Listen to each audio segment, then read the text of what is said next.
غدا نلقى محمدا وأصحابه غدا نلقى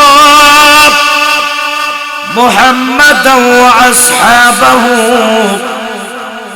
غدا نلقى محمدا وأصحابه জোরে বলেন আল্লাহু আকবার।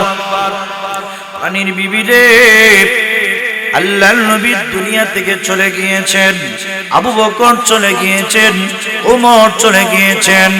আগামীকাল আমার ইন্তেকাল হবে, আগামীকাল আমার ইন্তেকাল হবে। নবীর সাথে আমার সাক্ষাৎ হবে, আবু বকর সিদ্দিকের সাথে আমার সাক্ষাৎ হবে, ওমরের সাথে আমার সাক্ষাৎ হবে। এই আনন্দে আমি বেলালকে মুস্কি মুস্কি হাসা।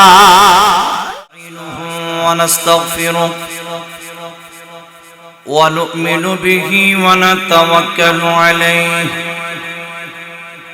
ونعوذ بالله من شرور أنفسنا ومن سيئات أعمالنا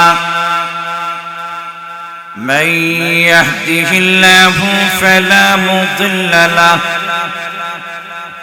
ومن يضلله فلا هادي له ونشهد أن لا إله إلا الله وحده لا شريك له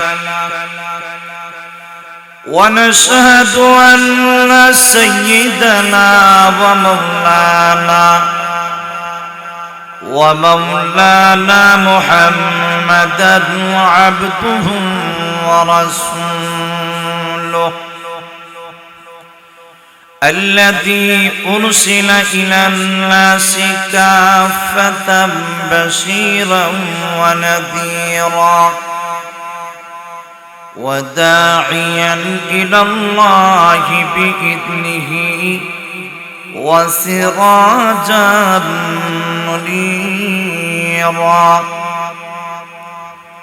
أما بعد فأعوذ بالله من الشيطان الرجيم بسم الله الرحمن الرحيم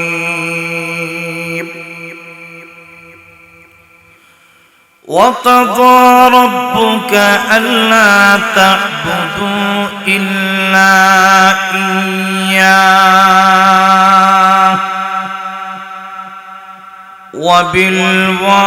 وبالوالدين إحسانا إما يبلغن عندك الكبر أحدهما أو كلاهما فلا تقل لهما ولا تنهرهما وقل لهما قولا كريما وقال رسول الله صلى الله عليه وسلم رضا الرب في رضا الوالد وسخط الرب في سخط الوالد أو كما قال النبي صلى الله عليه وسلم صلى الله على سيدنا ومولانا محمد وعلى آله وأصحابه وسلم صلى الله على سيدنا ومولانا محمد وعلى آله وأصحابه وسلم إلهي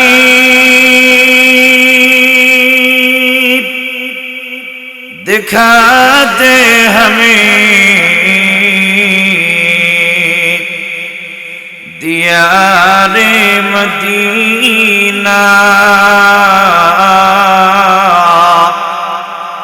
इलाही बना दे हमें गुबारे मदीना बलगल उला बिकमालिह कशफत तुजा बिजमालिह हसनत जमीअ खिसालिह सल्लु अलैहि व आलिहि। निहायत काबिल एहतराम आठघर हेफाजत इस्लाम মৌলভী বাজার যুব সংঘের উদ্যোগে আয়োজিত আজকের এই 15তম বার্ষিক সিরাতুন নবী মহাসম্মেলনের শ্রদ্ধাভাজন সভাপতি, উপস্থিত সর্বস্তরের প্রাণপ্রিয় মুসলমান ভাইরা, মাইকের আওয়াজ যত দূর পর্যন্ত পৌঁছে বাড়ি ঘরে অবস্থানরত পর্দানেশীন শ্রদ্ধেয়া সম্মানিতা মা ও বোনেরা, মহান আল্লাহ পাকের দরবারে লাখ কোটি শুকর আদায় করছি, যিনি আমাদেরকে দয়া এবং অনুগ্রহ করে আজকের এই মোবারক মাহফিলে শরীক হওয়ার তৌফিক দান করেছেন। এজন্য আমরা সকলেই প্রাণ ভরে শ্রদ্ধা জড়িত কণ্ঠে জোরে সুরে আওয়াজ দিয়া বলি আলহামদুলিল্লাহ। ভাইরা আমার, এতক্ষণ পর্যন্ত আপনারা হযরত মাওলানা মুফতি আমজাদ হোসাইন আশরাফি সাহেবের জবান থেকে গুরুত্বপূর্ণ নসিহত শুনতে পাচ্ছিলেন। আমি আপনাদের খেদমতে পবিত্র কোরআন শরীফের সূরা বনী ইসরাঈলের 23 নম্বর আয়াতে কারিমা তেলাওয়াত করেছি। নবীজির অসংখ্য অগণিত হাদিসের ভান্ডার থেকে ছোট্ট একখান হাদিস আপনাদের খেদমতে পাঠ করেছি। আল্লাহ তৌফিক দান করলে তেলাওয়াতকৃত আয়াত এবং নবীজির হাদিসকে সামনে রেখে আপনাদের খেদমতে ইনশাআল্লাহ গুরুত্বপূর্ণ কিছু কথা উপস্থাপন করার চেষ্টা করব। আল্লাহ যেন আমাকে ইখলাসের সাথে কথাগুলি বলার আপনাদের সকলকে আমলের নিয়তে শোনার তৌফিক দান করেন, সকলে বলি আমিন। ভাইরা আমার, তেলাওয়াতকৃত আয়াতে আল্লাহ পাক সারা দুনিয়ার মানুষকে দুইটা কর্মসূচি দিয়েছেন। জোরে বলেন, কয়টা কর্মসূচি দিয়েছেন? দুইটা কর্মসূচি আল্লাহ আমার তেলাওয়াতকৃত আয়াতে সারা দুনিয়ার মানুষকে দিয়েছেন। যদিও আল্লাহ ডাইরেক্ট তার হাবিব মুহাম্মদুর রাসূলুল্লাহ সাল্লাল্লাহু আলাইহি ওয়াসাল্লামকে খেতাব করেছেন, ডাইরেক্ট আল্লাহ যদিও তার হাবিবকে খেতাব করেছেন, কিন্তু ইনডাইরেক্ট ভাবে আল্লাহ পাক কিয়ামত পর্যন্ত দুনিয়ার সব নারী এবং পুরুষকে আল্লাহ খেতাব করেছেন। জোরে আওয়াজ দিয়া বলেন সুবহানাল্লাহ। শেষ টাইম আমার সাথে যখন সুবহানাল্লাহ, আলহামদুলিল্লাহ, আল্লাহু আকবার আওয়াজ দিয়া থাকবেন, আমি বুঝবো আমার সাথে আছেন আপনারা, ওয়াজ শুনে ক্লান্ত হন নাই, পরিশ্রান্ত হন নাই, দুর্বল হন নাই। তখন আপনাদের স্পিড থাকলে আমারও কথা বলার স্পিড থাকবে, আমিও কথা বলতে সুবিধা পাবো। এই কারণে আমার সাথে যখন যা বলার দরকার বলতে রাজি আছেন তো ইনশাআল্লাহ? ভাইরা আমার, আল্লাহ পাক তার হাবিবকে লক্ষ্য করে আল্লাহ ডাক দিয়ে বলেন, ও দোস্ত আমার, ওয়াকাযা রাব্বুকা। তাফসীরের কিতাবে মুফাসসিরিনে কেরাম এই শব্দের ব্যাখ্যা উল্লেখ করেছেন, আই আমারা রব্বুকা আলজামা রব্বুকা আওজাবা রব্বুকা। হে নবী, তোমার রব তোমাকে নির্দেশ দিয়েছেন, তোমার রব তোমার উপরে লাজিম করেছেন, তোমার রব তোমার উপরে অপরিহার্য করেছেন। কয়টা জিনিস? দুইটা জিনিস। এখানে একটা জিনিস মনে রাখবেন, সূরা বনী ইসরাইলের 23 নম্বর আয়াতটা যখন নাজিল হয়, নবীজির মা এবং বাবা দুইজনের একজন দুনিয়াতে ছিলেন না। দুনিয়াতে নবীজির মা এবং বাবা কেউ ওই টাইমে ছিলেন না। এর আগেই বিশ্বনবী মা এবং বাবা দুজন পৃথিবী থেকে বিদায় হয়ে চলে গিয়েছেন। কিন্তু এর পরেও আল্লাহ তার হাবিবকে মুখাতব বানাইয়া তার হাবিবকে সম্বোধন করে তার হাবিবের উম্মতকে আল্লাহ দুইটা কর্মসূচি দিয়েছেন। এক নাম্বার কর্মসূচি, ও নবী, নবীর উম্মতেরা, আল্লাহ তা'বুদু ইল্লা ইয়াহু, আল্লাহ ছাড়া আর কারো গোলামি করো না। গোলামি একমাত্র, জুড়ে বলেন কার করব? আর জুড়ে কোন কার করব? আল্লাহর গোলামি করব। আল্লাহ ছাড়া পৃথিবীর কারো সামনে, পৃথিবীর কোন কালো দল, কোন শক্তির সামনে কোন ঈমানদার মাথা নত করতে পারে? মুমিন একমাত্র মাথা নত করবে, তার কপাল ঝুঁকাইবে একমাত্র, জুড়ে বলেন কার সামনে? আর জুড়ে বলেন কার সামনে? আল্লাহ সামনে। আল্লাহ ছাড়া পৃথিবীর কারো সামনে মাথা নত করা যাবে না। আল্লাহ ছাড়া আর কারো গোলামি করা যাবে না। গোলামি করব একমাত্র কার? আর যেরকম কার? আল্লাহ। আল্লাহ ছাড়া কারো গোলামি করার সুযোগ নাই। হাজরিনে কেরাম, সাহাবায়ে কেরাম, এরা আল্লাহ ছাড়া কারো সামনে মাথা নত করেন নাই। আল্লাহ ছাড়া কারো সামনে কপাল ঝুঁকান নাই। যার কারণে সারা পৃথিবীর পরাশক্তি সাহাবায়ে কেরামের সামনে, সাহাবায়ে কেরামদের সামনে মাথা নত করতে বাধ্য হয়েছে। জোরে বলেন ঠিক কিনা? আর জোরে বলেন ঠিক কিনা? লক্ষ্য করে তাকায় দেখুন, সাদ ইবনে আবি ওয়াক্কাস রাদিয়াল্লাহু আনহুর যুগের ঘটনা। সাদ ইবনে আবি ওয়াক্কাস যুদ্ধ করবেন। ৭,০০০ অথবা ৮,০০০ সাহাবী। লক্ষ্য করুন, ইরানের বিরুদ্ধে ইরানের রুস্তম পহলওয়ান ৮২,০০০ যোদ্ধা যুদ্ধ হচ্ছে। কোন পক্ষে জয় পরাজয় হচ্ছে না। রুস্তম পহলওয়ান সাদ ইবনে আবি ওয়াক্কাস, নবীর সাহাবী, ওনার কাছে প্রস্তাব দিল সংলাপ করি। সংলাপ করার জন্য নবীর একজন সাহাবী যার নাম রিবঈ ইবনে আমির, আরেকজন সাহাবী হুযায়ফা ইবনুল ইয়ামান রাদিয়াল্লাহু আনহু, দুইজন সাহাবী ইরানের রাজ দরবারে যাবেন, সংলাপ করবেন। দুইজন সাহাবী রাজ দরবারে ঢুকবেন।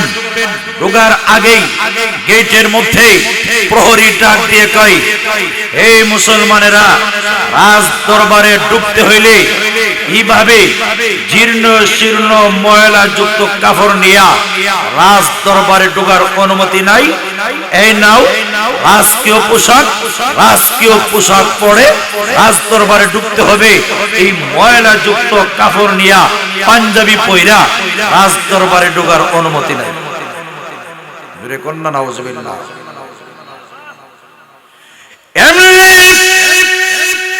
নবীর সাহাবী ওই প্রহরীকে ডাক দিয়ে বলে, জানোস নি রে, আমরা বিশ্ব নবীর সাহাবী, রাজ দরবারে যদি ঢুকতে হয় এই পাঞ্জাবি ঢুকবো, এই পাঞ্জাবি দিয়ে ঢুকার অনুমতি দিলে ঢুকবো, আর না হয় একটা সেকেন্ডের জন্য রাজ দরবারে ঢুকবো না। জোরে আওয়াজ দিয়ে বলুন সুবহানাল্লাহ। এর মাঝখান দিয়া রিবি ইবনে আমির নবীর সাহাবী ওনার বাঙ্গা তলোয়ারটা ঠিক করতেছে। প্রহরী ডাক দিয়ে কয়, এই বাঙ্গা তলোয়ার দিয়া বুঝে আসছো ইরান দখল করে ফেলবা? সাহাবী রাসূল ডাক দিয়ে কয়, বাঙ্গা তলোয়ার দেখেছো? তলোয়ার পরিচালনার বাহুর যে কি শক্তি সেটা তো এখনো দেখো না। যদি আওয়াজ দিয়ে বলুন না সুবহানাল্লাহ। প্রহরী ডাক দিয়ে কয়, তাহলে দেখে দাও। সাহাবী রাসূল ডাক দিয়ে কয়, এমনে না, আমার বাহুর ক্ষমতা দেখতে হইলে রাজ্যের সবচাইতে শক্তিশালী ঢাল নিয়ে আমার সামনে একজন দাঁড়ায় থাকতে হবে, তবেই বাহু এবং তলোয়ারের ক্ষমতা কদ্দুর পরিষ্কার ভাবে টের পাইবা। রাজ দরবার থেকে সবচাইতে শক্তিশালী যে ঢাল, যার বেলা ধারণা এটা ভাঙ্গার কোন কুদরত নাই, কোন ক্ষমতা নাই। সাহাবী রাসূল ডাক দিয়ে কয়, আমার সামনে একজন দাঁড়াইতে হবে। দাঁড়াইছে, আল্লাহু আকবারের স্লোগান দিয়া যেই মাত্র আঘাত করেছে, রব্বে কাবার কসম, এক আঘাতে রাজ্যের সবচাইতে শক্তিশালী ঢাল ভেঙ্গে খান খান করে দিয়েছে। প্রহরী রাজ দরবারে খবর পাঠাইছে, মানুষটা দেখতে কঙ্কাল, গায়ের মধ্যে গোশত নাই, দুর্বল, ভাঙ্গা তলোয়ার, রাজ্যের সবচেয়ে শক্তিশালী ঢাল ভেঙ্গে চুরমার করে দিয়েছে। এই অবস্থায় রাজ দরবারে ঢুকবে, জীর্ণ শীর্ণ ময়লাযুক্ত পাঞ্জাবি নিয়ে রাজ দরবারে ঢোকার জন্য চায়, রাজকীয় পোশাক গ্রহণ করতে চায় না। কি করা যায়? ভিতর থেকে সংবাদ আসলো, এরা যেইভাবে ঢুকতে চায় সেইভাবে ঢোকার অনুমতি দাও। আরো জোরে কন্যা সুবহানাল্লাহ। সাহাবায়ে কেরাম নিজের ইতিহাস, নিজের ঐতিহ্য রক্ষা করেছেন। সারা পৃথিবীর পরাশক্তি সাহাবায়ে কেরামের সামনে মাথা নত করতে বাধ্য হয়েছে, ঠিক কিনা? বর্তমানে দেখেন না আফগান মোল্লারা, পৃথিবীতে ইসলামী রাষ্ট্র বলতে একটাও নাই, শুধুমাত্র আফগানিস্তান। মাত্র 4 বছরের শাসনামল, ওই সোনালী যুগের শাসনের কথা স্মরণ করিয়ে দেয়। রাজ্যের মধ্যে বিচার হইলে মাত্র 2 সপ্তাহের ভিতরে বিচার কার্য পরিচালনা হয়। বেশি থেকে বেশি 3 সপ্তাহ। যত বড় মামলা হোক 3 সপ্তাহের ভিতরে মামলা ডিসমিস। বছরের পর বছর, মাসের পর মাস এইভাবে মামলা আটকে রাখার কোনো সুযোগ নাই। যদি বলেন না সুবহানাল্লাহ। রাজ্যের ভিতরে ঢুকছেন হুযায়ফা ইবনুল ইয়ামান, সাহাবী রাসূল, সামনে খাবার দেওয়া হয়েছে, খাবার খাবেন। খাবারের মাঝখান দিয়া এক লুকমা খাবার নবীর সাহাবীর হাত থেকে জমিনে পড়ে গিয়েছে। লক্ষ্য করে তাকায় দেখুন, এমনি নবীর একটা হাদিসের কথা স্মরণ হয়ে গেছে। নবীর হাদিস হচ্ছে, যদি খাবারের মাঝখান দিয়া জমিনে খাবার পড়ে যায়, তার বেকদর করো না, তুলে খেয়ে নিও। কারণ তুমি জানো না খাবারের কোন অংশে বরকত আছে। হতে পারে যে অংশটা পড়ছে এই অংশের মধ্যে বরকত রয়েছে, তুমি যদি তুলে না খাও বরকতহীন খাবার খাইলা। তাই নবীজির হাদিস হচ্ছে, খাবার জমিনে পড়ে গেলে তুলে খেয়ে নিও। এমনি নবীর সাহাবীর হাদিসটা স্মরণ এসে গেল, এমনি হাত বাড়াইছে, খাবার তুলে খাবে। প্রহরীরা ডাক দিয়ে কয়, ও মুসলমানেরা, তোরা জানোস না কোন দরবারে আসছো? তোরা জানোস না কোথায় আসছো? এই মুহূর্তে যদি জমিন থেকে খাবার তুলে খেয়ে নেও, তোমাদের মুসলমানদের ইজ্জত, সম্মান, মর্যাদা বলতে কিছুই থাকবে না। একদম মাটির সাথে তোমাদের ইজ্জত, মর্যাদা বলুণ্ঠিত হয়ে যাবে। জোরে বলেন নাউজুবিল্লাহ। নবীর সাহাবী পরিষ্কার ভাষায় হুঙ্কার দিয়ে ডাক দিয়ে বলেন, কাফেররা, রে কাফেররা, তোরা চারস নেই, আমরা বিশ্ব নবীর সাহাবী। বেঈমান কাফেররা, শুনে নাও, তোরা আমাদেরকে ভালো বলবে না মন্দ বলবে দেখার টাইম নাই। আল্লাহর নবীর হাদিস, আতরুকু সুন্নাত হাবিবি লিহা উলাইল হুমাকাই। জোরে আওয়াজ দিয়ে বলুন সুবহানাল্লাহ। আল্লাহর নবীর সাহাবী ডাক দিয়ে বলে, ও বেঈমান কাফেররা শুনো, আতরুকু সুন্নাত হাবিবি লিহা উলাইল হুমাকাই। আমি কি আমার হাবিব বিশ্বনবী মুহাম্মদুর রাসূলুল্লাহ সাল্লাল্লাহু আলাইহি ওয়াসাল্লামের সুন্নাত ছেড়ে দিব? ওরা বেঈমান কাফেররা, তোরা আমাদেরকে ভালো পাস আর মন্দ পাস এটা দেখার আমার টাইম নাই, নবীর সুন্নাত পালন করবই করব। লক্ষ্য করে তাকায় দেখুন, খাবার তুলে খেয়ে নিলেন, সামনে রাজ দরবারে ঢুকবেন, গেটে গিয়ে নবীর সাহাবী দাঁড়ায় গেলেন। জোরে বলেন সুবহানাল্লাহ।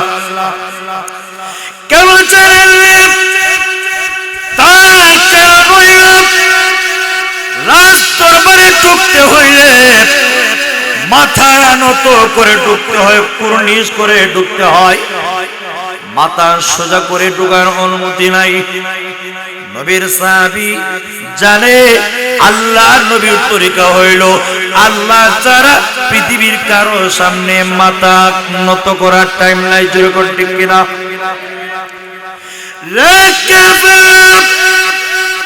তোরা কি আমাদেরকে চিরস জানোস রে কাফেররা, আমরা যে বিশ্ব নবীর সাহাবী, আল্লাহ ছাড়া কারো সামনে মাথা নত করি না। রাজ দরবারে যদি ঢুকতে হয় জিনজির সরাতে হবে, মাথা নত করে ঢোকার সুযোগ নাই। বাদশার পক্ষ থেকে নির্দেশ দেওয়া হইল, ওরা যেভাবে ঢোকার অনুমতি দাও। জোরে বলেন সুবহানাল্লাহ। রাজ দরবারে ঢুকছে, বাদশাহ সিংহাসনে বসা, এমনি হুযায়ফা রবি ইবনে আমির ডাক দিয়ে কয়, আমার নবীর তরিকা হচ্ছে যদি কেউ চেয়ারে বসা থাকে তাহলে সবাই চেয়ারে বসবে, যদি একজন নিচে বসা থাকে সবাই ঢালাই বিছনায় নিচে বসতে হয়।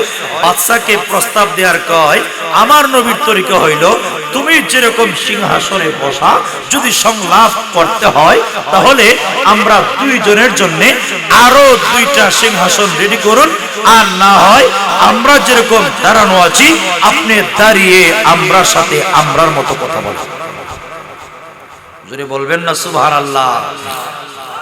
এরা ভালো করে জানে নবীর সাহাবীরা মাথা দিতে জানে কিন্তু পাগড়ি দিতে জানে না। জোরে বলেন ঠিক কিনা? সত্যিকার নায়েবে নবী যারা, সত্যিকারের হক্কানি রব্বানি আলেম যারা, এরা ক্ষমতার জন্য দুনিয়ার হীন স্বার্থে নিজের ঈমান বিক্রয় করতে পারে না, প্রয়োজনে জীবন দিতে পারে, দেহ থেকে মাথা বিচ্ছিন্ন করতে পারে, কিন্তু একটা সেকেন্ডের জন্য ইসলামের কোন দুর্নাম হবে, ইসলামের কোন ক্ষতি হবে, কোরআনের অপমান হবে, একটা সেকেন্ডের জন্য সত্যিকারের ঈমানদারেরা মেনে নিতে পারে না। জোরে আওয়াজ দিয়ে বলুন ঠিক কিনা? হাজরিনে কেরাম, যেই মাত্র নবীর সাহাবী প্রস্তাব দিলেন সংলাপ যদি করতে হয় তাহলে সিংহাসন রেডি করুন, আর না হয় আমরা যেরকম দাঁড়ানো আছি আমাদের সাথে দাঁড়াইয়া আমাদের মতো কথা বলেন। বাদশা তাকায়া দেখে এরা বিশ্ব নবীর সাহাবী, জীবন গেলেও এরা এদের নীতি থেকে সরবে না। হাজরিনে কেরাম, এমনি বাদশা ডাক দিয়ে কয়, এই 2 বস্তা মাটি এদের মাথা দিয়া রাজ দরবার থেকে বের করে দাও। যখন 2 বস্তা মাটি দেওয়া হয়েছে, লক্ষ্য করে তাকায় দেখুন এই অবস্থায় হযরতে হুযায়ফা ওনার সঙ্গী ডাক দিয়ে কয়, বাদশা আসছিলাম ইরান দখল করব যুদ্ধের মাধ্যমে, যুদ্ধ করার প্রয়োজন পড়ে নাই, যুদ্ধ ছাড়াই ইরানের মাটি নিয়ে চলে যাচ্ছে। সুবহানাল্লাহ বলতেন না? আরো জোরে বলেন সুবহানাল্লাহ। বাদশাটা একদিকে কি কইল? যুদ্ধ ছাড়াই মাটি নিয়ে যাচ্ছে। সে নির্দেশ দিল, 2 বস্তা মাটি এদের মাথার থেকে নিয়ে আসো। কিতাবে উল্লেখ করা হয়েছে, একটা কাফেরেরও সাহস হয় নাই নবীর সাহাবীর মাথা থেকে মাটির টুকরি, মাটির বস্তা নিয়ে আসবে। একটা কাফেরেরও সাহস হয় নাই। হাজিরিনে কেরাম, সাহাবায়ে কেরাম একমাত্র মাথা নত করেছেন কার সামনে? আর যেরকম কার সামনে? আল্লাহর সামনে। তাই আল্লাহ বলেন, নবী হে, ওয়াকাযা রাব্বুকা, তোমার রব তোমাকে নির্দেশ দিয়েছেন, তোমার রব তোমার উপরে ওয়াজিব করে দিয়েছেন, আল্লাহ তা'বুদু ইল্লা ইয়াহু, গোলামি একমাত্র কার করো? আল্লাহর করো। আল্লাহ ছাড়া কারো গোলামি চলবে না। কারণ ইবাদত, নামাজ, রোজা, হজ, যাকাত, তাসবিহ, তাহলিল সবকিছু একমাত্র জুড়ে বলেন কার জন্য? আর জুড়ে বলেন কার জন্য? আল্লাহর জন্য। হাজিরিনে কেরাম, আল্লাহর জাত, আল্লাহর সিফত, আল্লাহর কোন জিনিসের সাথে পৃথিবীর কোন মাখলুকের শরীক নাই। শিরিক কইরা বিদায় গ্রহণ করলে হাজিরিনে কেরাম পয়গম্বরের বাপ হইয়াও মাফের কোন ব্যবস্থা নাই। ইব্রাহিম আলাইহিস সালাম, তাকে দেখেন, ওমর আব্বা আজব ঠাকুর ইব্রাহিমের আব্বা, ছেলে কিন্তু পয়গম্বর, বাপ জাহান্নামী, ঈমান নাই। ঈমান না থাকার কারণে চিরকালের জন্য জাহান্নাম। শুধু তাই নয়, লক্ষ্য করে তাকিয়ে দেখুন, আল্লাহর নবী নূহ পয়গম্বর, ছেলে কেনান ঈমান নাই, জাহান্নামী। জোরে বলেন ঠিক কিনা? আর জোরে বলেন ঠিক কিনা?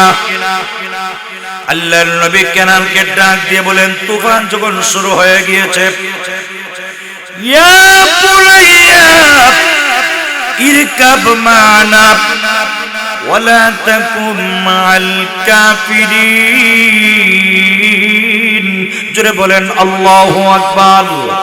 লক্ষ্য করে তাকে দেখুন, আল্লাহর নবী ইব্রাহিম আলাইহিস সালাম ছেলেকে ডাক দিয়ে বলেন, হে আমার ছেলে, ইরকাব মা'না, ছেলে রে, নৌকায় আরোহণ করো আমাদের সাথে, ওয়ালা তাকুম মা'আল কাফিরিন, ও আমার ছেলে, কাফেরদের অন্তর্ভুক্ত হইও না। আজকের দিনে তুফান থেকে বাঁচার রক্ষা করার মতো কেউ নাই।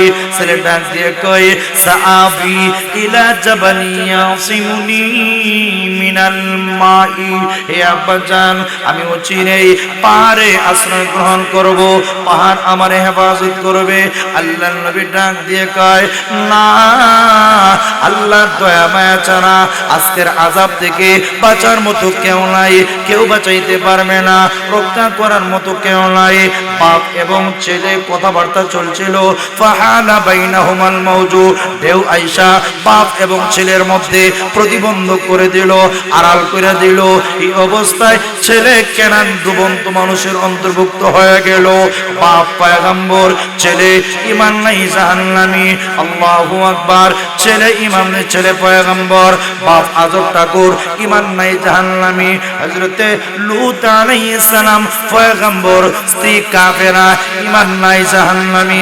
আমাদের নবী, বিশ্ব নবী, রাহমাতুল লিল আলামিন, পয়গম্বর, ওনার চাচা আবু তালেব, ঈমান নাই, জাহান্নামী।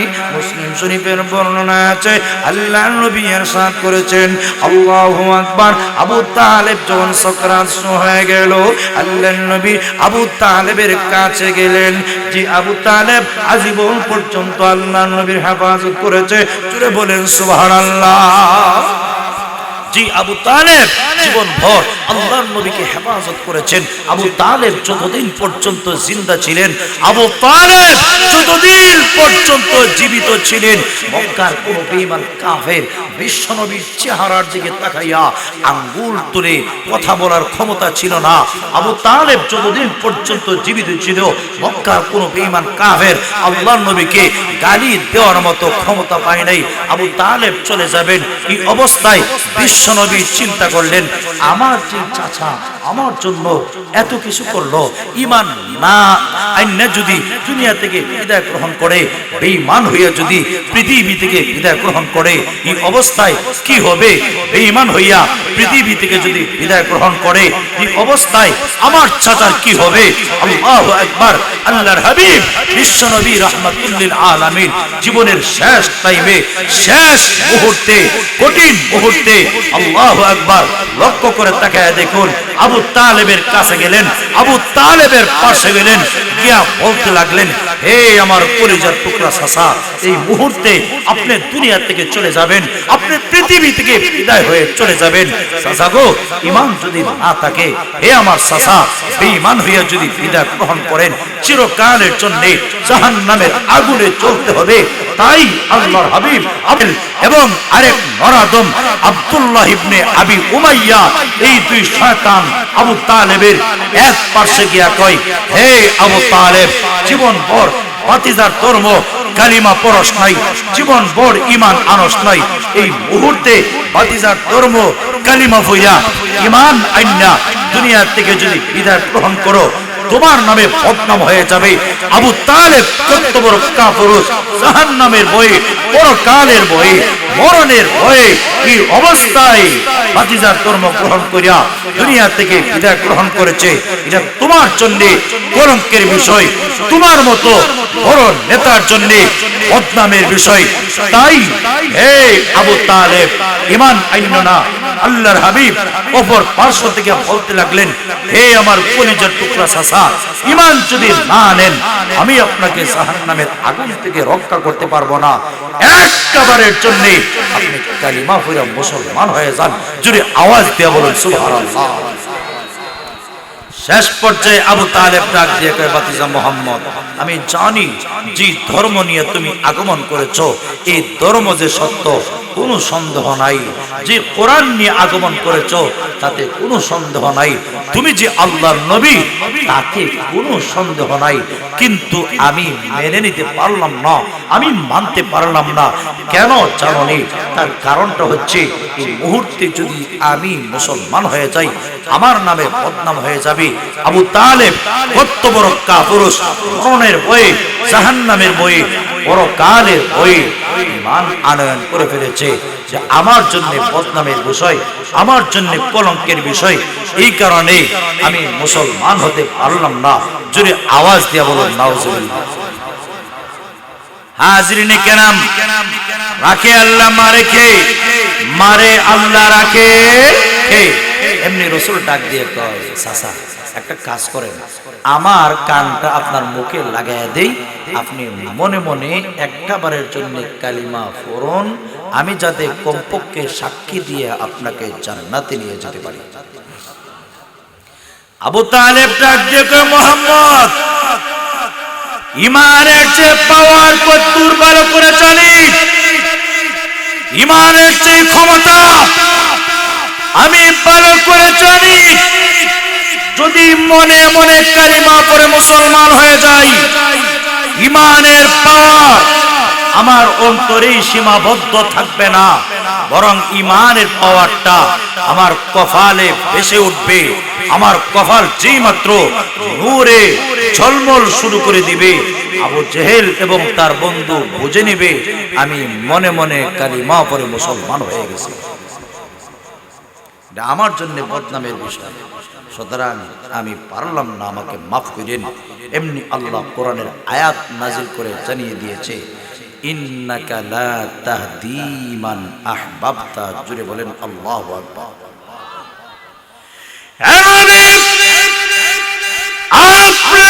যতই চেষ্টা করেন না, যতই আপনি প্রচেষ্টা করেন না, নবী হেদায়েতের চাবি আমি আল্লাহর হাতে।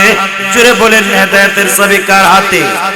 হেদায়েতের চাবি আমি আল্লাহর হাতে। ওগো নবীজি, আমি আল্লাহ হেদায়েতের চাবি আমার হাতে রেখে দিয়েছি। ইন্নাকা লা তাহদি মান আহবাবতা। ওগো নবীজি, আপনি যাকে ভালোবাসেন আপনি তাকে হেদায়েত করতে পারেন না। হেদায়েতের মাপকাঠি, হেদায়েতের চাবি আমি আল্লাহর হাতে। ওগো নবী, আমি আল্লাহ জানি কে হেদায়েত পাইব কে হেদায়েত পাইব না, আমি আল্লাহ ভালো করে জানি। ওগো নবীজি, তার অন্তরে আমি আল্লাহ হেদায়েতের চাবি রাখি নাই, হেদায়েতের বাতি তার অন্তরে জ্বালাই নাই। এই কারণে যতই চেষ্টা করেন না করে কেন গো, আমি আল্লাহ তারে হেদায়েত দিব না। সুবহানাল্লাহ। হাজরিনে কেরাম, কষ্ট হচ্ছে না আপনাদের? আর যেরকম কষ্ট হচ্ছে নি, তাহলে চলতো নি ইনশাআল্লাহ? উঠবেন না তো ইনশাআল্লাহ? হাজরিনে কেরাম, কারণ বয়ানের মাঝখান দিয়া যে কোনো একজন উঠলে, যেমন চাচা উঠছেন বিশেষ প্রয়োজনে, মুরব্বী মানুষ, কোমরে ব্যথা, কিন্তু মাহফিলের কিন্তু ঠিকই অনেক ক্ষতি হয়েছে। কেমনে ক্ষতি হয়েছে? একজন উঠার দ্বারা আরেকজন উঠার চেষ্টা করে। 2 নম্বর কথা হচ্ছে, যিনি কথা বলবেন ওনার বয়ানের মধ্যে একটা তরতিব, মনের মধ্যে একটা আবেগ, একটা স্পিরিট, একটা স্পৃহা, তার মধ্যে একটা খলল সৃষ্টি হয়ে যায়। এই কারণে আমি বহু দূর থেকে আপনাদের সামনে হাজির হয়েছি। আখিরি মোনাজাত করব, শেষ মোনাজাত পর্যন্ত আমরা সবাই থাকবো। কে কে রাজি আছি হাত তোলা দেন তো। আল্লাহ কবুল করেন, সকলে বলি আমিন। হাজরিনে কেরাম, লক্ষ্য করে তাকায় দেখুন, খুব খেয়াল করুন, আল্লাহর হাবিব মুহাম্মদুর রাসূলুল্লাহ সাল্লাল্লাহু আলাইহি ওয়াসাল্লাম, উনি হেদায়েতের চাবি উনার হাতে না, হেদায়েতের চাবি জুড়ে বলেন কার হাতে? হযরতে বেলাল আবু বকর সিদ্দিকের সামনে মুস্কি মুস্কি হাসতেছে। জুড়ে বলেন না সুবহানাল্লাহ।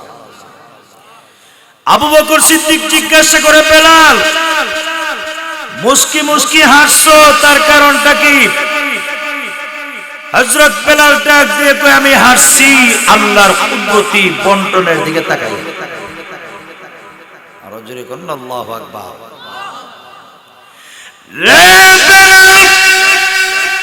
আল্লাহর কুদরতি বন্টন কি? হযরতে বেলাল রাদিয়াল্লাহু আনহু ডাক দিয়ে বলেন, ও আবু বকর, হেদায়েত যে আজীব জিনিস, এই জিনিসের দিকে তাকায় আমি হাসি। আবু বকর রে, হেদায়েত যে আল্লাহ তার হাতে রেখে দিয়েছেন, আল্লাহ তার হাতে রেখে দিয়ে আমি গোলামের উপরে গোলামকে আল্লাহ ঈমান আনার তৌফিক দিয়েছেন। এই কারণে আমি বেলাল মুস্কি মুস্কি হাসি। আর না হয় আল্লাহ যদি হেদায়েতের চাবি তার হাতে না রেখে বিশ্ব নবীর হাতে দিতেন, আবু বকর এই বন্টনটা নবীর চাচা আবু লাহাব, আবু তালেব এরা সকলের আগে পাইতো, আর আমরা পরে পাইতাম। আল্লাহ যে তার হাতে হেদায়েতের বন্টনটা রাইখা আমি গোলামের গোলামকে ঈমান আনার তৌফিক দিয়েছে, এজন্য আমি বেলাল মুস্কি মুস্কি হাসি। ইন্তেকালের টাইমে উনি মুস্কি মুস্কি হাসে। স্ত্রী জিজ্ঞাসা করে, বেলাল মরণের টাইমেও তো কেউ হাসে না, বরং মরণের টাইমে মানুষ কান্দে, তুমি যে হাসছো তার কারণটা কি? জোরে কোন না সুবহানাল্লাহ। বেলাল তখন কবিতার মাধ্যমে জবাব দেয়, গাদান নালকা মুহাম্মাদান ওয়া আসহাবাহু, গাদান নালকা মুহাম্মাদান ওয়া আসহাবাহু, গাদান নালকা মুহাম্মাদান ওয়া আসহাবাহু। জোরে বলেন আল্লাহু আকবার। পানির বিবি রে, আল্লাহর নবী দুনিয়া থেকে চলে গিয়েছেন, আবু বকর চলে গিয়েছেন, ওমর চলে গিয়েছেন। আগামীকাল আমার ইন্তেকাল হবে, আগামীকাল আমার ইন্তেকাল হবে। নবীর সাথে আমার সাক্ষাৎ হবে, আবু বকর সিদ্দিকের সাথে আমার সাক্ষাৎ হবে, ওমরের সাথে আমার সাক্ষাৎ হবে। এই আনন্দে আমি বেলালকে মুস্কি মুস্কি হাসাই। আজরাইল মরণের টাইমে এসে বলে, বেলাল, আল্লাহ তোমাকে ভালোবাসে, আমিও ভালোবাসি, কিন্তু ভালোবাসলে কি হবে? ভালোবাসার বদলা, ভালোবাসার প্রতিদান দিতে পারবো না, দেওয়ার ক্ষমতাও নাই। ও বেলাল, মরণের আগে কাউকে বলি না রেডি হয়ে যাও, একমাত্র তোমাকে বলছি, তুমি এই মুহূর্তে রেডি হয়ে যাও। বেলাল ডাক দিয়ে কয়, আজরাইল, আমরা মুসলমান, মুসলমান তার নাম যিনি 24টা ঘন্টা মরণের জন্য প্রস্তুত। ও আজরাইল, আমাকে সময় দেওয়ার দরকার নাই, বরং বেঈমান কাফেররা যখন আমার গায়ে আঘাত করত, আমার উপর জুলুম নির্যাতন করত, উত্তপ্ত বালুকা রাশির উপর আমাকে শুয়ে দিত, আমার উপর যখন নির্যাতনের 3 ঘোড়ার যখন চালিয়ে দিত, আমি তখন কালিমা পরে রেডি হয়ে যাইতাম আর ধারণা করতাম আজকের মায়ের মনে হয় জিন্দগির শেষ মাইল, আজকের মাইলের পরে মনে হয় আমি আর বাঁচবো না, আজকের মাইলের পরে আমি পৃথিবী থেকে বিদায় হয়ে যাব। আজরাইল, এই অবস্থায় যখন মরলাম না, শহীদ হইলাম না, আমাকে আর সময় দেওয়ার দরকার নাই, বরং আজরাইল রে, আমি 4 রাকাত নামাজের নিয়ত বাঁধবো। প্রথম রাকাতের সেজদায় আমার জান তুমি বের করো না, দ্বিতীয় রাকাতের সেজদায় আমার জানটা বের করো না, তৃতীয় রাকাতের সেজদায় আমার জানটা বের করে না। আজরাইল, চতুর্থ রাকাতের শেষ সেজদায় আমার জানটা জনমের মতো তুমি কবজা করে নিও। আরো জোরে কন্যা সুবহানাল্লাহ। হাজরিনে কেরাম, এই কারণে আল্লাহ বলেন, নবী হে, 1 নম্বর কর্মসূচি গোলামি করলে একমাত্র কার করবে? আর যেরকম কার? 2 নম্বর কর্মসূচি আল্লাহ বলেন, নবী হে, ওয়াবিল ওয়ালিদাইনি ইহসানা, মা এবং বাবার সাথে সুন্দর আচরণ করো, মা এবং বাবার সাথে ভদ্র আচরণ করো, মা এবং বাবার সাথে সবচেয়ে শ্রেষ্ঠ আচরণ করো। মা এবং বাবার সামনে রাগ করা যাবে না, গুসা করা যাবে না, অহংকারী করা যাবে না, তাকাব্বুরি করা যাবে না, বাহাদুরি করা যাবে না। মা এবং বাবার সামনে ফালা তাকুল্লাহুমা উফ, মা এবং বাবার সামনে উফ শব্দটা পর্যন্ত উচ্চারণ করিও না। মা এবং বাবা 2 জন অথবা 2 জনের একজন যদি তোমার জীবদ্দশায় ইম্মা ইয়াবলুগান্না ইনদাকাল কিবারা আহাদুহুমা আও কিলাহুমা ফালা তাকুল্লাহুমা উফ ওয়ালা তানহারহুমা ওয়াকুল লাহুমা কাওলান কারীমা। যদি আওয়াজ দিয়ে বলুন আল্লাহু আকবার।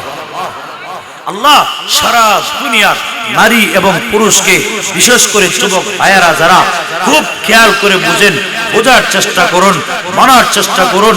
আল্লাহ বলেন, ও দুনিয়ার যুবক যুবতীরা, তোমার মা এবং বাবা 2 জনের একজন অথবা উভয়জন যদি বার্ধক্যে পৌঁছে যায়, আল্লাহ বলেন এদের সামনে উফ শব্দটা পর্যন্ত উচ্চারণ করিও না। হাজরিনে কেরাম, জানেন মা এবং বাবা সন্তানের জন্য কত বড় নিয়ামত। আল্লাহর জমিনে আকাশের নিচে একজন সন্তানের জন্য মা এবং বাবার চাইতে শ্রেষ্ঠ আর কোন নিয়ামত হতে পারে না। মা এবং বাবার জন্য সবচেয়ে শ্রেষ্ঠ নিয়ামত। আল্লাহু আকবার। সন্তানের জন্য মা এবং বাবা সবচেয়ে শ্রেষ্ঠ নিয়ামত। মনে রাখবেন, মা এবং বাবারে কষ্ট দিলে মরণের টাইমে ঈমান পর্যন্ত নসিব হয় না। জোরে বলেন ঠিক কিনা? নবীর একজন সাহাবী যার নাম আলকামা, সাকরাত যখন শুরু হয়ে গেছে, যুবক ভাইয়েরা খুব খেয়াল করে শুনেন, সাকরাত শুরু হয়ে গেছে, ওনার স্ত্রী বারবার কাছে গিয়ে কালিমার তালকিন করছিলেন, লা ইলাহা ইল্লাল্লাহ, লা ইলাহা ইল্লাল্লাহ, লা ইলাহা ইল্লাল্লাহ, বারবার তালকিন করছিলেন ঠিকই, কিন্তু জবান দিয়ে তো কালিমা বের হচ্ছিল না। জোরে বলেন সুবহানাল্লাহ। ওনার স্ত্রী আল্লাহর নবীর কাছে এসে অভিযোগ করলেন, ইয়া রাসূলুল্লাহ, আপনার স্ত্রী, আপনার সাহাবী আলকামার সাকরাত শুরু হয়ে গিয়েছে, বারবার তালকিন করার পরেও তার জবান দিয়ে তো কালিমা বের হচ্ছে না, কি করা যায়? আল্লাহর হাবিব বেলাল রাদিয়াল্লাহু আনহু সহ কয়েকজন সাহাবীকে প্রেরণ করলেন আলকামার কাছে কালিমার তালকিন করার জন্য। হযরতে বেলাল কাছে গিয়ে তালকিন শুরু করে দিলেন, লা ইলাহা ইল্লাল্লাহ, লা ইলাহা ইল্লাল্লাহ, লা ইলাহা ইল্লাল্লাহ। জুড়ে বলেন সুবহানাল্লাহ। হযরত বেলাল বারবার তিনি কালিমার তালকিন করছিলেন, কিন্তু আলকামার জবান দিয়া তো একটা বারের জন্য কালিমা বের হচ্ছিল না। হযরত বেলাল রাদিয়াল্লাহু আনহু বাধ্য হইয়া আল্লাহর নবীর কাছে এসে আরজ করলেন, ইয়া রাসূলুল্লাহ, ইয়া হাবিবাল্লাহ, বারবার তালকিন করার পরে গো নবীজি আলকামার জবান দিয়া একটা বারের জন্য কালিমা বের হচ্ছে না, কি করা যায়? আল্লাহর নবী জিজ্ঞাসা করলেন, বেলাল রে, একটু খবর নিয়ে দেখো তার মা এবং বাবা জিন্দা আছেনি? বেলাল রাদিয়াল্লাহু আনহু অনুসন্ধান করে দেখলেন তার আব্বা বহু আগে দুনিয়া থেকে চলে গিয়েছেন, মা জিন্দা আছেন, কিন্তু মা ওনার কাছে থাকেন না, আলাদা থাকেন। আল্লাহর নবী বিশ্ব নবী রাহমাতুল লিল আলামিনের কাছে এসে রিপোর্ট দিলেন, আল্লাহর নবী গো, আলকামার আব্বাজান বহু আগে দুনিয়া থেকে চলে গিয়েছেন, একমাত্র ওনার জনম দুঃখিনী আম্মাজান জিন্দা আছেন। জুড়ে বলেন সুবহানাল্লাহ। আল্লাহর নবী ডাক দিয়ে বলেন, বেলাল, এখানেই আসল মামলা, এখানেই আসল কাহিনী, ওনার মাকে নিয়ে আসো। হাজিরিনে কেরাম ওনার মাকে নিয়ে আসার পরে জিজ্ঞাসা করলেন, ও আলকামার মা, তোমার ছেলের আমলটা কেমন? ওনার মা ডাক দেখো, ইয়া রাসূলুল্লাহ, আমার ছেলে নামাজি, পরহেজগার, আল্লাহওয়ালা, খুব ভালো, তাতে কোনো সন্দেহ নাই, কিন্তু নবী গো, আমি তার উপর নারাজ, তার স্ত্রীর কথায় আমার গায়ে আঘাত করেছে, আজও তাকায় দেখেন তার আঘাতের চিহ্ন আমার দেহের মধ্যে বিদ্যমান। নাউজুবিল্লাহ কইতেন না? এমনি আল্লাহর নবী আলকামার মাকে ডাক দিয়ে বলেন, আলকামার মা গো, তুমি তোমার ছেলেকে মাফ করে দাও। সুবহানাল্লাহ বলেন। হুজুর, না গো, আমি তাকে মাফ দিব না, এই পরিমাণ আমার গায়ে আঘাত করেছে। আল্লাহর নবী, আমি জিন্দেগিতে কোনোদিন তারে মাফ দিব না। আল্লাহর নবী ডাক দিয়ে বলেন, আলকামার মা গো, তুমি যদি তাকে মাফ না করো, জাহান্নামের আগুনে জ্বলতে হবে, জাহান্নামের আগুনে জ্বলতে হবে। না গো নবী, যে মাফ দিব না। আল্লাহর নবী বিশ্ব নবী রাহমাতুল লিল আলামিন সাহাবীদের নির্দেশ দিলেন, লাকড়ি জমা করো, আগুন ধরাও। লাকড়ি জমা করা হয়েছে, আগুন ধরিয়ে দেওয়া হয়েছে। এই অবস্থায় আগুনের মধ্যে নিক্ষেপ করা হবে। এমনি আলকামার মা ডাক দিয়ে বলেন, আল্লাহর নবী গো, আমার সামনে আমার ছেলেকে দুনিয়ার আগুন দিয়া জ্বালায় ফেলবেন। আমি মানা 10 মাস 10 দিন তাকে গর্ভে ধারণ করেছি। ওগো নবীজি, আমার সামনে আমার ছেলেকে দুনিয়ার আগুন দিয়ে জ্বালায় ফেলবেন, আমি মা হইয়া আমি কেমনে বরদাস্ত করবো গো নবীজি? আপনি সাক্ষী থাকেন গো নবীজি, আমি আমার ছেলের জিন্দেগীর অপরাধ মাফ করে দিয়েছি। হাজরিনে কেরাম, যেই মাত্র মাফ করে দিয়েছে, মাফ করে দেওয়ার সাথে সাথে জবান দিয়া কালিমা বের হয়ে গিয়েছে। জুড়ে বলেন সুবহানাল্লাহ। ভাইরা আমার, এজন্য আল্লাহর হাবিব মুহাম্মদুর রাসূলুল্লাহ সাল্লাল্লাহু আলাইহি ওয়াসাল্লামের দরবারে এক সাহাবী আসলো। তিরমিজি শরীফের riwayat আন আবি হুরায়রা রাদিয়াল্লাহু আনহু قال, আবু হুরায়রা থেকে বর্ণিত হাদিস, উনি বলেন, জাআ রাজুলুন ইলা রাসূলিল্লাহি সাল্লাল্লাহু আলাইহি ওয়াসাল্লাম, নবীর একজন সাহাবী আল্লাহর নবীর কাছে আসলেন। আয়েশা ফরিয়াদ করলেন, ইয়া রাসূলুল্লাহ, ওগো নবীজি, মান আহাক্কুন নাসি বিহুসনি সাহাবাতি, ওগো নবীজি, দুনিয়াতে যত মানুষ আছে সব মানুষের চাইতে কার পাওনা, কার অধিকার আমার উপরে সবচেয়ে বেশি? ওগো নবীজি, আমি কার খেদমত করব, কার অধিকারটা আমার উপরে সবচেয়ে বেশি জানতে চাই। রাসূল জবাব দিলেন, উম্মুকা, তোমার মার পাওনা সবচেয়ে বেশি। জুড়ে বলেন সুবহানাল্লাহ। নবীর সাহাবী আবার প্রশ্ন করলেন, সুম্মা মান ইয়া রাসূলুল্লাহ, নবী গো, আমার আম্মার পাওনা আদায় করার পরে কার পাওনা, কার হক, কার অধিকার আমার উপরে সবচেয়ে বেশি? রাসূল দ্বিতীয়বারে জবাব দিলেন, সুম্মা উম্মুকা, এরপরে তোমার মায়ের পাওনা বেশি। রাসূলের সাহাবী তৃতীয়বারে আবার প্রশ্ন করলেন, সুম্মা মান ইয়া রাসূলুল্লাহ, নবী গো, এরপরে কার পাওনা বেশি?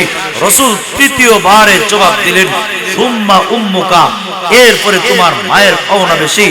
আবার চতুর্থবারে সাহাবী প্রশ্ন করলেন, সুম্মা মান ইয়া রাসূলুল্লাহ, নবী গো, এরপরে কার পাওনা বেশি? রাসূল জবাব দিলেন, সুম্মা আবুকা, এরপরে তোমার আব্বার পাওনা বেশি। জোরে বলেন সুবহানাল্লাহ। বলুন তো দেখি, নবীজি এই হাদিসের মধ্যে মায়ের অধিকারের কথাটা কয়বার বলেছেন? জোরে কোন কয়বার? তিনবার। আব্বার কথাটা কয়বার বলেছেন? একবার বলেছেন। আম্মার কথাটা তিনবার বলেছেন। তার কারণটা হচ্ছে তিনটা কারণ। আব্বার কথাটা একবার বলার কারণটা হচ্ছে, ভাইরা আমার, লক্ষ্য করে তাকায় দেখুন, মায়ের যে তিনটা কষ্ট, এই তিনটা কষ্টে পৃথিবীর কোন পুরুষ ওই জায়গা শরীক ছিল না। একমাত্র চরম দুঃখিনী মা তিনটা কষ্ট একাই বরদাস্ত করেছে। মা তিনটা কষ্টের সম্মুখীন একাই হয়েছে। পৃথিবীর কোন পুরুষ এই তিনটা কষ্টের সম্মুখীন হয় নাই। এই কারণে আল্লাহর হাবিব মায়ের কথাটা তিনবার বলেছেন, আব্বার কথাটা একবার বলেছেন। এক নম্বর কারণ হইল, এই যে 10 মাস 10 দিন পেটে ধারণ করার কষ্ট, এই কষ্টটা একমাত্র কে বহন করেছে? আরো জোরে কোন ভাইরা আমার, লক্ষ্য করে তাকে দেখুন, আপনি আমি যেদিন মায়ের পেটে আগমন করেছিলাম, মায়ের পেটে আসার সাথে সাথে আমার মার মুখের রুচি নষ্ট হয়ে গিয়েছিল। বমি বমি ভাব, ভালো করে খেতে পারে নাই, ঘুমাইতে পারে নাই, বিভিন্ন ধরনের উপসর্গ, একটার পর আরেকটা সমস্যা। 17 জনে গেছে, আমার মা কিন্তু সারা রাত ঘুমাইতে পারে নাই। শুধু তাই নয়, গভীর রজনীতে আমার মা খাট থেকে যখন নিচে নেমে যায়, আব্বু জিজ্ঞাসা করলে আমার মা জবাব দিত, তোরা বুঝবে না গো, আমার সন্তান আমার কলিজায় লাথি মেরে দিয়েছে, এই কারণে আমি মা খাটের মধ্যে বসে থাকতে পারি নাই। এই যে কষ্ট একমাত্র জনম দুঃখিনী মা বরদাস্ত করেছেন, পৃথিবীর কোন পুরুষ ওই জায়গায় শরীক হয় নাই। এই কারণে আল্লাহর নবী মায়ের অধিকারের কথাটা তিনবার বলেছেন। 2 নম্বর কারণ হইল, এই যে প্রসবের ব্যথা একমাত্র আমার মা বরদাস্ত করেছে। যুদ্ধের ময়দানে আহত মুজাহিদের মতো রক্ত মাখা জামা নিয়া আমার মা জমিনে পড়ে ছটফট করত, আর ডেকে ডেকে বলতো, তোমরা কারা গো? আমার মনে হয় আমি আর বাঁচবো না, জিন্দেগির অপরাধ মাফ করে দিস। এই অবস্থায় আমার প্রাণের ভাইয়ারা, আপনি আমি দুনিয়াতে আসার বলি আমার কান্নার আওয়াজে আমার মার হুঁশ ফেরত আসতো। ডেকে ডেকে বলতো, তোমরা কারা গো? আমার সন্তানকে আমার কোলে দে, একটা নজর আমি দেখতে চাই। আমার মা এই কথা বলার পরে মহিলারা জিজ্ঞাসা করতো, যে সন্তানের কারণে গো একটু আগে তোর জান বের হয়ে যাওয়ার উপক্রম ছিল, এই সন্তানকে তুই কেমনি কোলে নিবে? আমার মা জবাব দিত, তোরা বুঝবে না গো, আমার সন্তানকে একটা নজর দেখার খাতিরে আমি মা 10 মাস 10 দিনের ব্যথা মুহূর্তের ভিতরে বলে গিয়েছি। হাজরিনে কেরাম, এই যে কষ্ট একমাত্র মাই বরদাস্ত করেছে, পৃথিবীর কোন পুরুষ ওই জায়গায় শরীক ছিল না। 3 নম্বর কারণ হইল, ওয়াফিসালুহু ফি আমাইন, সন্তানকে বুকের দুধ পান করাইছে 2টা বছর, উপরে 2.5 বছর। একমাত্র জনম দুঃখিনী মা, পৃথিবীর কোন পুরুষ ওই জায়গায় অংশীদার ছিল না। এই কারণে আল্লাহর নবী মায়ের অধিকারের কথাটা কয়বার বলেছেন? আরো যেরকম কয়বার? হযরত মুআদ ইবনে জাবাল রাদিয়াল্লাহু আনহু, নবীর জালিলুল কদর সাহাবী, উনি বলেন, আল্লাহর হাবিব আমাকে 10টা বিষয়ে গুরুত্বপূর্ণ ওয়াজ করলেন। আওসানি খালিলি রাসূলুল্লাহ সাল্লাল্লাহু আলাইহি ওয়াসাল্লাম বিআশরি কালিমাত। আমার দোস্ত, আমার বন্ধু মুহাম্মদ আরবি 10টা বিষয়ে গুরুত্বপূর্ণ ওয়াজ করলেন। 1 নম্বর ওয়াজ, হে মুআজ ইবনে জাবাল, লা তুশরিকি বিল্লাহি শাইআ। ও মুআজ ইবনে জাবাল, আল্লাহর জাত এবং সিফতের সাথে পৃথিবীর কাউরে শরীক সাব্যস্ত করবে না, কোন জিনিসে শরীক সাব্যস্ত করবে না। হে মুআজ ইবনে জাবাল শোনো, হে মুআজ ইবনে জাবাল, তোমাকে যদি হত্যা করা হয়, ফাঁসির কাস্টে যদি তোমাকে ঝুলানো হয়, আর যদি তোমাকে জ্বালিয়ে পুড়িয়ে সারকার করে দেওয়া হয়, এরপরেও মহান আল্লাহর জাত এবং সিফতের সাথে পৃথিবীর কাউরে শরীক করতে পারবে না। জোরে আওয়াজ দিয়ে বলুন সুবহানাল্লাহ।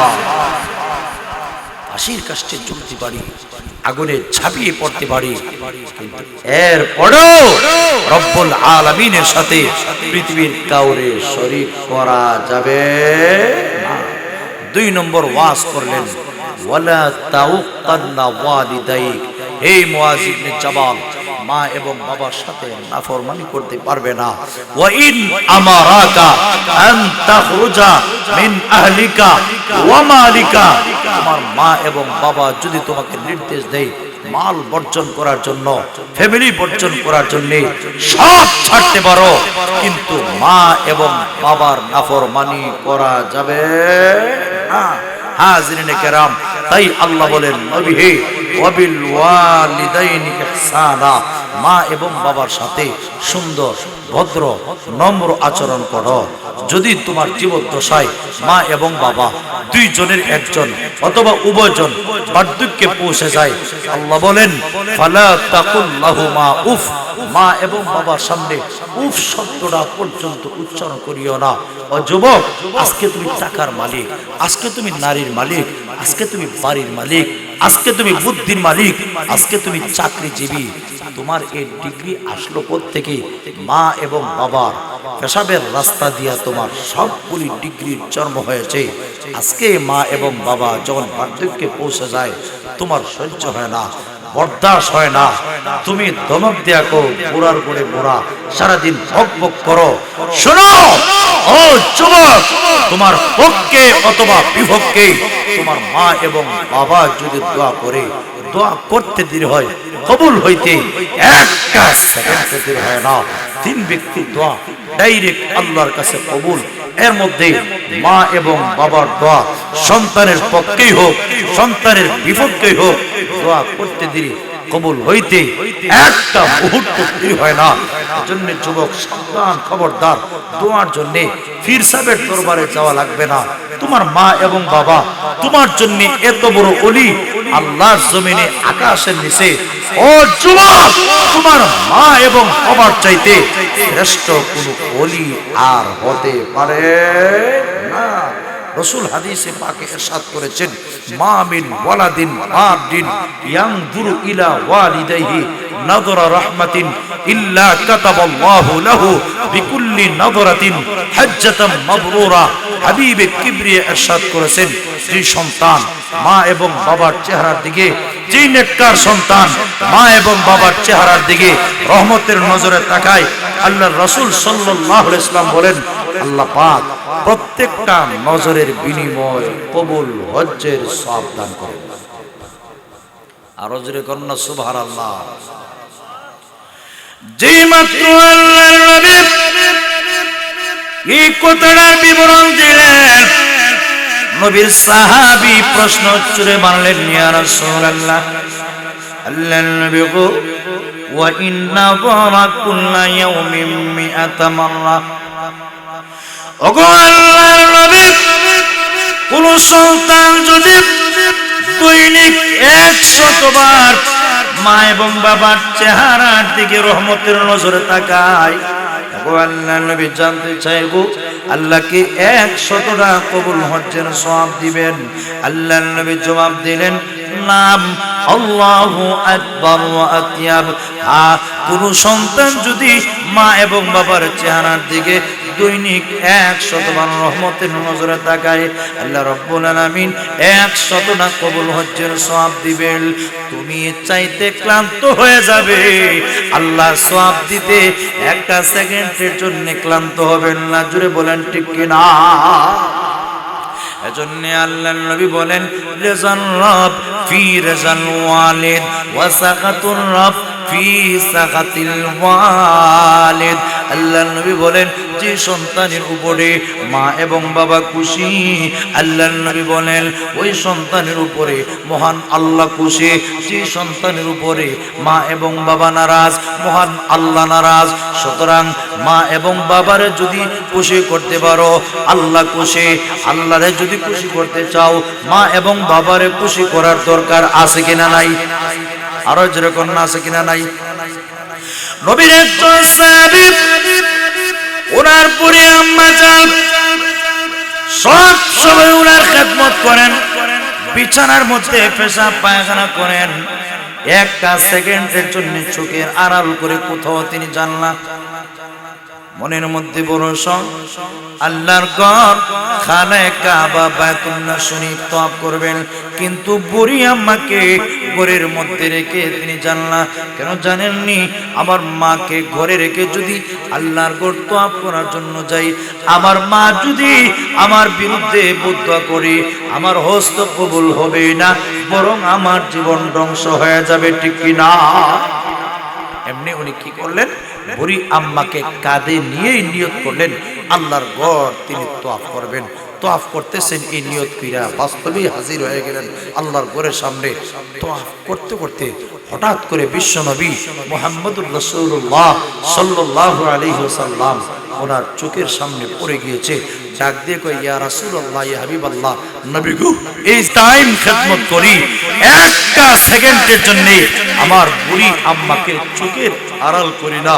নবী গো, এবার জানতে চাই, হাল আদাইতু হাক্কাহা ইয়া রাসূলুল্লাহ, নবীজি আমি কি আমার বুড়ি আম্মা জানের হক আদায় করতে পেরেছি? জোরে বলেন সুবহানাল্লাহ।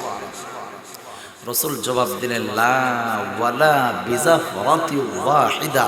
সাহাবীরে, না না না, তুই তোর মা বাবার হক কেমনে আদায় করবে? ভালো করে শুনে রাখ, তোর মা যে তোকে বাল্য জীবনে দুধ পান করাইছে, জীবন ভর খেদমত করতে পারো, সারা জীবন খেদমত করতে পারো, সারা জীবন খেদমত করো, মায়ের বাল্য জীবনের এক ফোঁটা দুধের দামও আদায় করা সম্ভব হবে না। এটাই চূড়ান্ত ফয়সালা। জীবন ভর মা এবং বাবার খেদমত করতে পারেন, জীবন ভর এদের শুকর আদায় করতে পারেন, কিন্তু সারা জীবনেও মা এবং বাবার হক আদায় করা কোন সন্তানের পক্ষে হক আদায় করা সম্ভব নয়। তাই আল্লাহ বলেন, ফালা তাকুল লাহুমা উফ। 1 নম্বর কর্মসূচি, মা এবং বাবা যদি বার্ধক্যে তোমার জীবনের 2 জন অথবা 1 জন পৌঁছে যায়, এদেরকে উফ কইও না। এর মানে এদের আচরণে, এদের কথাবার্তায়, এদের কোনো কিছুতে বিরক্ত হইয়া উফ নিম্নমানের শব্দটা পর্যন্ত উচ্চারণ করিও না। 2 নম্বর কর্মসূচি, আল্লাহ বলেন, ওয়ালা তানহারহুমা, মা এবং বাবারে ধমক দিও না। কি দিও না? ধমক দিও না, বরং কি করো? আল্লাহ বলেন, ওয়াকুল লাহুমা কাউলান কারীমা। মা এবং বাবার সামনে নরম নরম ভাষায়, মিষ্টি মিষ্টি ভাষায়, আকর্ষণীয় ভঙ্গিতে, উত্তম ভাষায়, শ্রেষ্ঠ ভাষায় মা এবং বাবার সামনে কথা বলো। এইভাবে যদি তোমার জীবনকে পরিচালিত করতে পারো, আল্লাহ পাক তোমার জীবনটাকে সুন্দর করে দিবেন। দুনিয়া এবং আখিরাতে আল্লাহ ইজ্জতের জিন্দেগি নসিব করবেন। আল্লাহ পাক সুন্দর জীবন দান করবেন। হাজরিনে কেরাম, আপনারা রাত অনেক হয়ে গেছে, আপনারা প্রায় 11:30টার মতো হয়ে গেছে, আর ওয়াজ শুনতে শুনতে আপনারাও ক্লান্ত দুর্বল হয়ে গিয়েছেন। কারণ যুবক ভাইয়েরা সারা বছর কষ্ট করে মাহফিলের আয়োজন করেন। যদি এখানে গানের আয়োজন হইত, তাহলে জোয়ানের চেয়ে মুরব্বীর সংখ্যা বেশি হতো, ঠিক না? আরো যেরকম ঠিক কিনা? এজন্য ভাইয়েরা আমার, আপনারা লাগাতার হয়তো ওয়াজ শুনতে শুনতে ক্লান্ত হয়ে গিয়েছেন, মাঝখান দিয়ে পরিবর্তনের সুযোগ পান নাই। এই কারণে আমিও দীর্ঘ রাস্তা অতিক্রম করে আসছি। আলহামদুলিল্লাহ মোটামুটি 1 ঘন্টার উপরে আলোচনা হয়ে গেছে, আপনারাও শুনছেন। আল্লাহ আমাদের সকলকে বোঝা, মানার, আমল করার তৌফিক দান করুক। আজকের মাহফিলে আল্লাহ কবুল করুক, সকলে বলি আমিন। কাউলান কারীমা, মা এবং বাবার সামনে নরম নরম ভাষায়, মিষ্টি মিষ্টি ভাষায় কথা বলো। তাফসীরের কিতাবে উল্লেখ করা হয়েছে, কাউলে কারীমের ব্যাখ্যা উল্লেখ করা হয়েছে কাউলান লাইয়িনান হাসানাও ওয়া জামিলা, এমন কথা যেটা মিষ্টি, নরম, সুন্দর, আকর্ষণীয় ভাষা, এমন ভাষায় কথা বলো। হাসান বসরি রাহমাতুল্লাহি আলাইহি এই আয়াতের ব্যাখ্যা উল্লেখ করা হয়েছে, কেমনে কথা বলবা? ইয়া আবাতা, ইয়া উম্মা, ও আমার আদরের আব্বাজান, ও আদরের আম্মাজান, এইভাবে যদি কথা বলতে পারো আল্লাহ পাক তোমার সম্মান মর্যাদা বাড়ায়া দিবেন। জোরে বলেন সুবহানাল্লাহ। নবীর একজন সাহাবী, ওনার বুড়ি আম্মা আব্বা দুইজন বেঁচে আছেন, বিছানায় পেশাব পায়খানা করেন, একটা সেকেন্ডের জন্য চোখের আড়াল করেন না। নবীজির দরবারে গিয়া ডাক দেখে, ইয়া রাসূলুল্লাহ, আমার বুড়ি আব্বা আম্মা দুজন জীবিত আছেন। নবী গো, বাল্য জীবনের ইতিহাস আমার স্মরণ আছে। আমি যখন ছোট্ট ছিলাম আমার আব্বা আম্মা আমার পেশাব পায়খানা পরিষ্কার করেছে, জীবনে কোনোদিন নাক ছিটকায়নি। এই কথা চিন্তা করে আমিও আমার আব্বা আম্মার পেশাব পায়খানা পরিষ্কার করি। নবী গো, আমি নাক ছিটকাই না। এবার জানতে চাই, আমি কি আমার আব্বা আম্মার হক আদায় করতে পেরেছি? যদি কন্যা সুবহানাল্লাহ। আল্লাহর নবী বিশ্ব নবী রাহমাতুল লিল আলামিন ডাক দিয়ে বলেন, সাহাবীরে, তুমি তোমার মার হক আদায় করতে পারো নাই। নবীর সাহাবী ডাক দিয়ে বলেন, ইয়া রাসূলুল্লাহ, ওগো নবীজি, তারাও আমার খেদমত করেছে, আমিও খেদমত করেছি। ওগো আল্লাহর নবী, দুই খেদমতের মধ্যে ব্যবধান কি?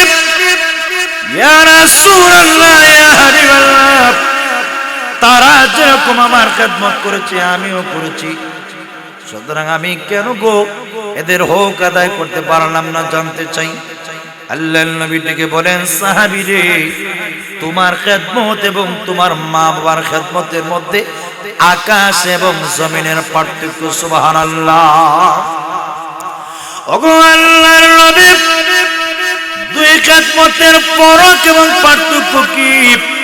আল্লাহর নবী জানিয়ে দিলেন, তুমি খেদমত করো ওই আশায় কোনো মতে খেদমত করে যাতে গুরুস্থানে পৌঁছে দিতে পারো। আর তোমার মা এবং বাবা তোমার খেদমত করেছিল এই আশায় যে আমার ছেলেটা বড় হবে, আলেম হবে, আল্লাহওয়ালা হবে, সমাজে একজন প্রতিষ্ঠিত মানুষ হবে। এই পার্থক্যের কারণে তুমি তোমার মা বাবার হক আদায় করতে পারো নাই। আওয়াজ দেয়া বলুন ঠিক কিনা? হাজরিনে কেরাম, এজন্য আমরা প্রত্যেকেই আমরা